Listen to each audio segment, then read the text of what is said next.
Hello, good morning, শুভ সকাল। সকলকে জানি সুপ্রভাত। ঠাকুর ঘর থেকে সকাল সকাল কত কাজ করেছি, চলুন আপনাদের সাথে সেগুলো শেয়ার করি। কি কি করেছি, পুজো পাঠও করবো এবার। দেখুন, ঠাকুরের সমস্ত গয়নাগাটি পালিশ করে এসেছি। যেমন শিবলিঙ্গের নাক দিয়ে ত্রিশূল, বেলপাতা, তারপরে লক্ষ্মী মায়ের মুকুট, আর একখানা ত্রিশূল আসেনি, ওইটা একটুখানি দরকার আছে, একটুখানি তার কাজও হচ্ছে। আজকে দেবো না, সোমবারে সব বললো। এইদিকে ভোলেনাথকে অভিষেক করব, জল নেওয়া হয়েছে, ফুল গুছিয়ে নেওয়া হয়েছে। আর ঠাকুরের থালা যেমন প্রতিদিন হয় গুছিয়ে নেওয়া হয়, তাই গুছিয়ে নেওয়া হয়। হর হর মহাদেব, ভোলেবাবুকে অভিষেক করে বসিয়ে দিয়েছি। আজকের মতন পুজো এখানে হয়ে গেল। গৌরী রানীকেও দেওয়া হয়েছে গুছিয়ে। সকলের মঙ্গল করো, ভালো করো, সকলকে ভালো রেখো, এই শুভকামনা চাই আর কি। শিউলি ফুল সব তোলা হয়নি, যেটুকুনি তোলা হয়েছে ওইটুকুনি দেওয়া হয়েছে। মা পছন্দ করে শিউলি ফুল। আজকে পুজোর ঘর থেকে রাখছি, আবার যাচ্ছি কিচেন রুমে। নমস্কার, আমি মল্লিকা চলে আসলাম ঠাকুর ঘর থেকে। আজকে দেখুন কি কি করব। আজকে শনিবার তো, এই দেখুন কর্পূর নিয়েছি, আমাদের ঠাকুরের এখানে একটা দেব, আর দেব হচ্ছে রান্নাঘরে তিজোরিতে, আর আমাদের মেন গেট আছে, মেন গেটেতে দেব।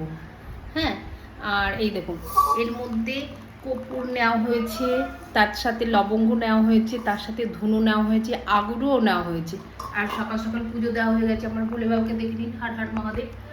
এবার যাই, এগুলো পুরো বাড়িটাকে ঘুরিয়ে দিই, নজর দোষ কেটে যাবে আর কি। এদিকে কিচেন রুমে চলে আসলাম, এগুলো বের করে রেখেছি ফ্রিজ থেকে। একটু আটা মাখবো, আটাটা রেডি করেছি। আর আমার রুটি হচ্ছে, গরম জলের মধ্যে ফুল ফেলে রেখেছি। এরপরে লেবু দিয়ে চিপে এটা খাওয়া হবে। এই নীল চা শরীরের পক্ষে খুব ভালো। ব্রেকফাস্টের থালিটা পুরো রেডি হয়ে গেছে। হাতে গলা রুটি, কলা, আম, লেবু আর নীল চা, তার সাথে সোয়াবিন আলুর তরকারি। আর আমাকে দেখুন, রুটি ভাজতে ভাজতে ঘেমে একদম স্নান হয়ে গেছি। এই হচ্ছে সকালবেলা ব্রেকফাস্ট।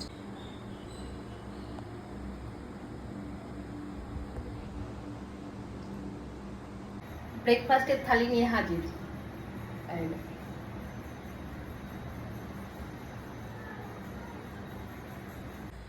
সকালবেলা উঠে, ভোরবেলায় উঠে ঠাকুরের বাসন ধুয়ে, ঠাকুর ঘর পরিষ্কার করে, তারপরে এই দেখুন ফুল টুল তুলে একদম গুছিয়ে পরিপাটি করে রেখেছি। আজকে আমার ছোটো গাছে অপরাজিতা 12খানা ফুল হয়েছে, ঠাকুরকেও দেবো এবং আমি চাও খাবো, নীল চা।